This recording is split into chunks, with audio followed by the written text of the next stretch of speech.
Vous êtes-vous déjà posé des questions sur l'absence d'informations concernant les proches de Marie, la mère de Jésus, ou le devenir des apôtres après la crucifixion dans les textes bibliques, ou bien sur les activités de Jésus durant la période allant de ses 12 à 30 ans? Des éclaircissements sur ces interrogations peuvent être trouvés dans l'œuvre de Canon intitulée « Jésus et les Esséniens ». Il apparaît que Canon, au travers de ses séances avec ses clients et une exploration minutieuse des données, a mis au jour des éléments significatifs susceptibles de jeter une lumière nouvelle sur des épisodes méconnus de la vie de Jésus. Ces détails, absents des Écritures saintes, ont captivé Canon. Elle estimait essentiel de les divulguer, considérant que de tels aspects étaient rarement abordés dans les enseignements religieux traditionnels. Selon elle, cette démarche ne saurait affaiblir les convictions de quiconque. Elle visait plutôt à les enrichir en offrant un accès à une palette d'informations plus étendue. Je souhaite aujourd'hui vous faire part de ces trouvailles. Mais avant cela, je vous invite à laisser un like et à vous abonner à notre chaîne pour rejoindre notre communauté de questionneurs avisés. L'exploration menée par Canon pour dévoiler ces vérités occultées a dû représenter une aventure à la fois incroyable et empreinte d'humilité. Imaginez-vous plonger dans des révélations obtenues lors de séances de régression, armé uniquement de votre foi et de votre conviction, persuadé de détenir des informations précieuses et ressentant le devoir de les partager malgré leurs contradictions avec certaines normes et croyances établies. Cela peut constituer une expérience à la fois humble et enrichissante. Le fait que des individus viennent corroborer les découvertes de Canon est remarquable.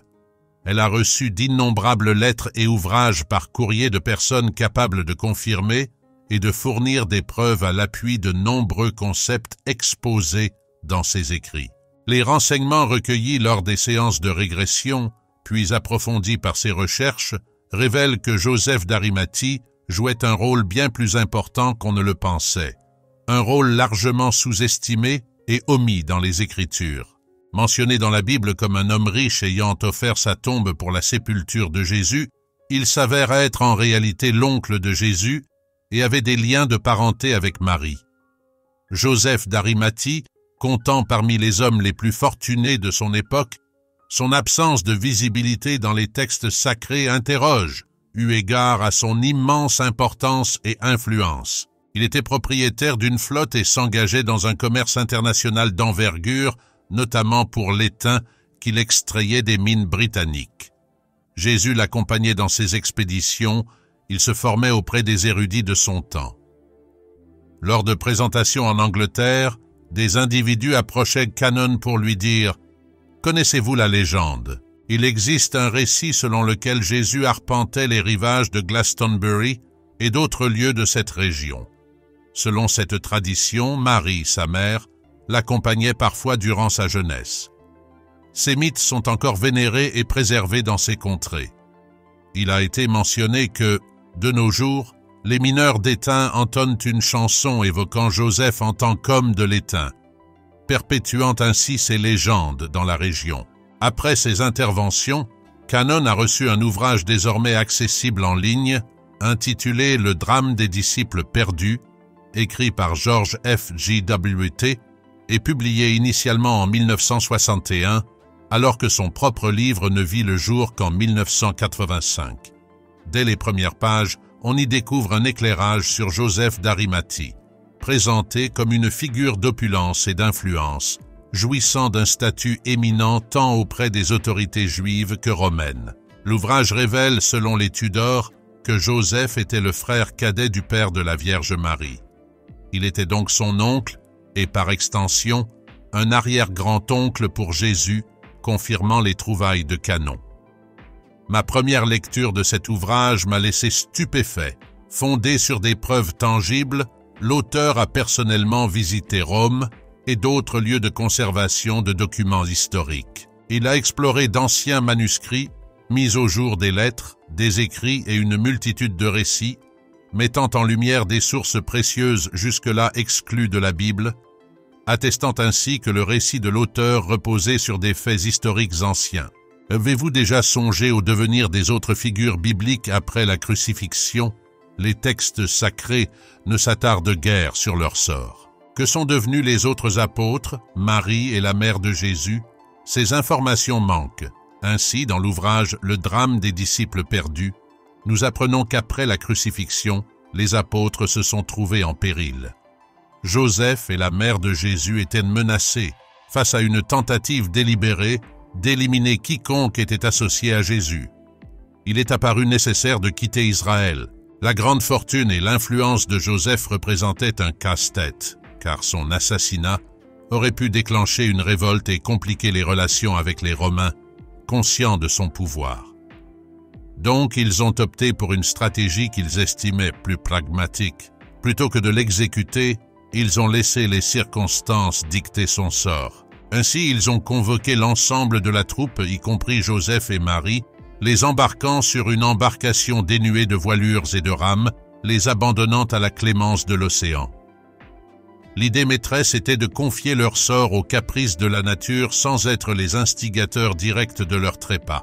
La décision d'embarquer tout un chacun, y compris Joseph, englobait également le choix d'emmener la mère Marie, car la laisser en Israël aurait signifié l'exposer à des périls bien plus grands. Les légionnaires ont rassemblé ces individus pour les placer sur une galère. Les archives diffèrent quant au nombre exact de passagers, certaines conjectures avançant qu'ils pouvaient être jusqu'à 100. Parmi les personnalités marquantes se trouvaient Joseph d'Arimathie, la mère Marie, Marie-Madeleine, Lazare et plusieurs disciples dont les noms figurent dans les Écritures. Tous furent embarqués sur une galère dépourvue de moyens de navigation, laissés à la dérive sur la mer Méditerranée. Le dessein n'était pas de les oxyre directement, mais plutôt de laisser l'immensité maritime engloutir leur existence. Il semblait inconcevable que qui que ce soit puisse survivre en dérivant sur la Méditerranée dans une embarcation privée de tout moyen de propulsion ou de direction. Ils pensaient ainsi s'être défaits de ces êtres. Cette péripétie constitue l'un des prodiges les plus stupéfiants que Dolores ait jamais recensé, s'étonnant de son omission dans les textes sacrés. Par un prodige, l'embarcation trouva sa route à travers la Méditerranée pour finalement atteindre les rivages de France, en un lieu aujourd'hui désigné sous le nom de Sainte-Marie de la Mer. Là se trouve une crique parsemée de cavernes, et à leur arrivée, ils trouvèrent refuge dans l'une de ces cavités le long du littoral. Ce fait illustre véritablement l'un des miracles les plus remarquables. Comment ont-ils réussi à traverser la Méditerranée sans moyen de diriger leur navire? Cela tenait presque du miracle, comme si une force divine les avait acheminés vers ce petit bout de littoral français. De nos jours, ce lieu est vénéré et porte le nom de la légende. Ce qui fascine, c'est qu'au cours d'une séance de régression de canon, cette dernière s'est retrouvée dans une vie antérieure où elle était gitane au XVIIIe. Ils se dirigeaient vers un endroit où se tenaient leurs assemblées annuelles, une coutume chez les gitans. Une fois l'an, ils se rassemblaient en ce lieu pour résoudre tout litige ou désaccord. Cette assemblée se déroulait à Sainte-Marie d'Elma, au cœur de la grotte. C'est lors de cette réunion que Canon entendit parler de cette légende. Dans cette caverne se trouvaient des statues, conférant à ce lieu un caractère sacré. Les effigies représentaient les trois Maries, l'une d'entre elles étant supposée être la mère Marie, une autre Marie-Madeleine et la troisième Marie, celle qui, selon la légende, découvrit le sépulcre vide. Les Écritures mentionnent toujours la présence des trois Maries. Revenant à notre récit, après avoir accosté et reposé quelques jours, ils reprirent la mer. Certains s'embarquèrent sur un navire plus affiné, tandis que d'autres se préparaient à naviguer sur une embarcation dénuée de voilures et de rames. Joseph, les disciples, la mère Marie et plusieurs autres prirent place sur un navire bien plus modeste qui les conduisit vers l'Angleterre. Ce lieu en Angleterre était celui où Joseph avait mené Jésus à maintes reprises, notamment lorsqu'il collectait de l'étain et étudiait auprès des druides qui disposaient d'une académie à Glastonbury. C'est là que fut fondée la première église chrétienne au monde. Il ne la nommait pas église, conformément au souhait de Jésus, mais c'était le premier édifice du genre. Selon la tradition, Lazare se rendit en France où il établit une autre église, tandis que Marie-Madeleine était vraisemblablement à l'origine d'une fondation similaire en Espagne. Dans chacun de ces pays, une église fut érigée par le groupe d'individus exilés d'Israël, se croyant condamnés à une mort certaine. L'église de Glastonbury se distinguait en ce qu'il refusait de la désigner comme telle, en accord avec le vœu de Jésus, la nommant plutôt la Voie. Cette appellation visait à refléter leur engagement à suivre les enseignements de Jésus et à adopter ses pratiques comme il le désirait. La Voie devait être décentralisée, sans qu'une seule personne ne soit chargée de toute l'organisation. Lors des pérégrinations de Jésus, les disciples se réunissaient chez des particuliers et en divers lieux. Lors de ces rassemblements, différents individus prenaient la parole pour partager leurs connaissances, y compris sur les enseignements métaphysiques, la transe et la méditation. Les techniques et méthodes de guérison constituaient l'essence même de l'œuvre de Jésus. Et cette structure ouverte était la manière dont la Voie devait opérer. Le principe de base était que quiconque pouvait partager ses connaissances, contrairement à l'évolution ultérieure d'une hiérarchie, avec des dirigeants tels que le pape ou les évêques qui imposaient les règles et les réglementations. Cette approche décentralisée et ouverte correspondait à la vision de Jésus. Cet aspect des Écritures est souvent omis ou minimisé dans les enseignements ecclésiastiques traditionnels. Joseph, la mère Marie et les disciples établirent un point central à Glastonbury. Depuis ce lieu, ils envoyèrent des missionnaires dans diverses régions pour propager les enseignements de Jésus. Joseph avait plusieurs raisons de choisir Glastonbury. Il entretenait une relation étroite avec les druides locaux et était également connecté aux familles royales. Il est cru que ses descendants se marièrent avec des membres de ces familles, tissant ainsi des liens profonds dans la région. La première église, aujourd'hui considérée comme le lieu le plus sacré de la terre, fut établie près de Glastonbury. Canon a visité cette région et découvrit que l'abbaye locale dans la ville reconnaît et croit en ce récit historique.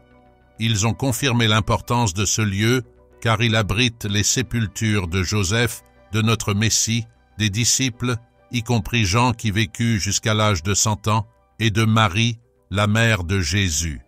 Des preuves, sous forme d'inscriptions, soutiennent la croyance que Marie repose là. C'est pourquoi ce lieu est nommé le lieu le plus sacré de la terre. D'autres églises furent ensuite établies en France, avec Lazare jouant un rôle clé dans leur essor. L'Église est consciente de ce fait historique.